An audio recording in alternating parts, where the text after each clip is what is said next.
안녕하세요. 파고다 토플백서의 신라면 연구원입니다. 오늘의 주제는 2013년 10월에 출제된 지하수입니다.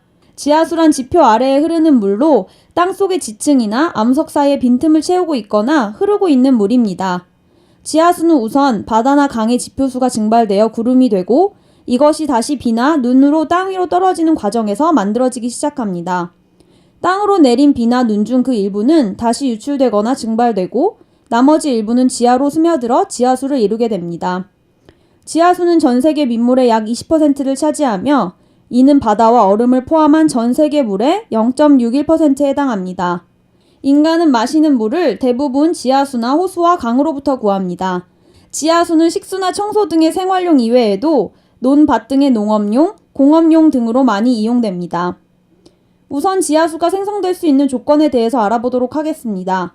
지하수를 이루려면 모래나 자갈과 같이 물을 잘 통과시키는 지층인 투수층이 있어야 하고 그 밑에는 안반층이나 점토층 같은 물이 잘 통과하지 않는 지층인 불투수층이 받쳐져 있어야 합니다. 투수층을 이루는 부분은 지구 외피 지각부를 형성하는 암석층에 해당하며 이곳은 일반적으로 완전히 전체가 다 고체가 아니며 공극, 영어로는 소일 포어라고 불리는 무수한 빈 공간들을 내포하고 있습니다. 암석 내의 공극이 차지하고 있는 총 부피의 비율을 공극률이라고 하는데 이것이 지하수의 양을 결정하는 데 중요한 요인이 됩니다. 암석 내의 모든 공극에 물이 가득 차 있다면 그 암석이 포화 상태에 있다고 말하고 그렇지 않으면 불포화 상태에 있다고 할 수 있습니다. 이러한 공극이 지표 밑에 존재하는 물들을 담는 용기에 구실을 하며 그러한 지하수는 부분적으로 우물이나 샘물로 저장됩니다. 암석들은 종류도 각기 다르고 그 크기, 형태, 공극의 배열 상태 등이 매우 다양하므로 물을 담는 용기로서의 특성 역시 다양합니다. 이러한 이유로 지하수의 생성은 그 지역의 암석의 특성, 분포 상태, 구조에 따라 좌우됩니다. 이렇듯 안반의 공극률이 지하수의 양과 그 이동을 결정합니다. 그렇다면 암석의 공극률을 결정하는 요인에는 또 뭐가 있을까요?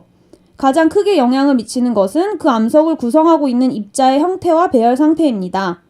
둘째는 그 입자들이 얼마나 잘 섞여 있는지, 셋째는 암석의 퇴작 시작 이래로 암석이 어떻게 굳어지고 압축되었는지, 넷째는 암석이 완성된 후 침투수로 인한 용해로 인해 얼마나 많은 광물질이 빠져나갔는지, 그리고 마지막으로 암석이 균열된 곳은 없는지입니다. 단어들이 어렵게 느껴지실 수는 있지만 사실 그리 어려운 개념은 아닙니다. 예를 들어 실트나 모래 등 고른 입자로 이루어진 물은 퇴적층은 입자의 크기에 상관없이 공극률이 높습니다.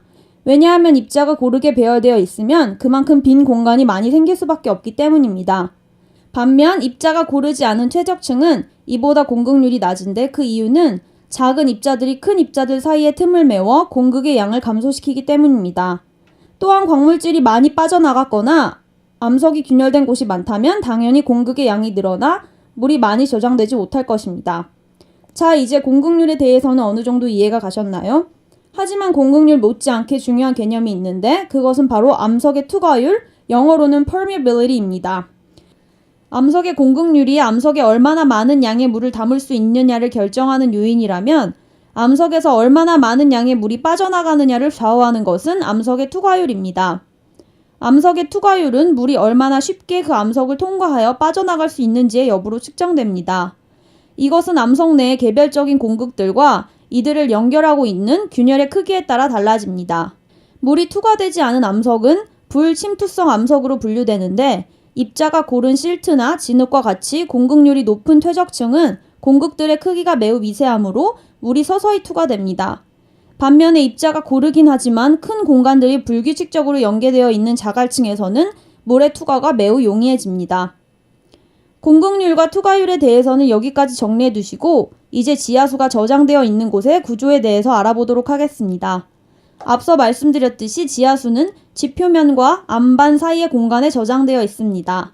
지표면에서 안반 사이의 공간은 물이 포함된 양에 따라 위에서부터 아래로 지표면, 토양, 통기대, 지하수면, 포화대, 안반으로 구분됩니다. 이 중 통기대 베이르스온이란 지표면과 지하수면 사이의 지역에 물로 포화되어 있지 않고 주로 공기가 공극을 차지하고 있는 부분입니다. 이 공간은 물이 일부분 포함되어 있지만 그 양이 매우 적어 해당 공간을 완전히 포화시키지 못한다고 해서 불포화대, unsaturated zone이라고 불립니다. 그 아래에 지하수가 존재하는 포화대 Saturated Zone이 있으며 이 부분은 흙이나 암석 내의 모든 공극이 물로 채워져 있는 공간입니다. 포화대의 투수성이 높은 암석 또는 토양으로 이루어진 곳이 있는데 이곳을 대수층 Aquifera라고 합니다. 이곳은 말 그대로 많은 물이 보유되어 있어 샘이나 우물에 대량의 물을 공급할 수 있습니다. 이와 같은 대수층은 지하에 여러 층이 존재할 수 있는데 주로 깊은 곳이 함수량이 더 많고 깨끗하다고 합니다. 또한 통기대와 포화대의 경계가 되는 부분을 지하수면 워터 테이블이라고 합니다. 강, 호수, 늪, 하천은 지하수면이 지표면과 만나는 곳에서 형성되는 것입니다. 이러한 지하수면은 지역별로 내리는 비의 양이 변하기 때문에 지역과 계절에 따라 변하게 됩니다. 마지막으로 포화대 아랫부분은 암반, 베드락으로 물이 스며들지 못하는 불투수층이어서 결정적으로 물이 그 위에 머물러 있을 수 있도록 하는 부분입니다. 여기까지 지하수의 생성에서부터 저장되어 있는 곳의 구조에 대해 알아봤습니다. 생각보다 다루기 쉽지 않은 주제였는데요.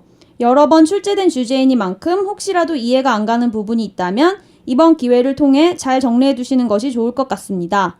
그동안 파고다 토플 백서를 들어주신 여러분께 감사드립니다. Pour, particle, cementation, compaction, fracture, porosity, permeability, saturate, vadose, aquifer, water table, bedrock,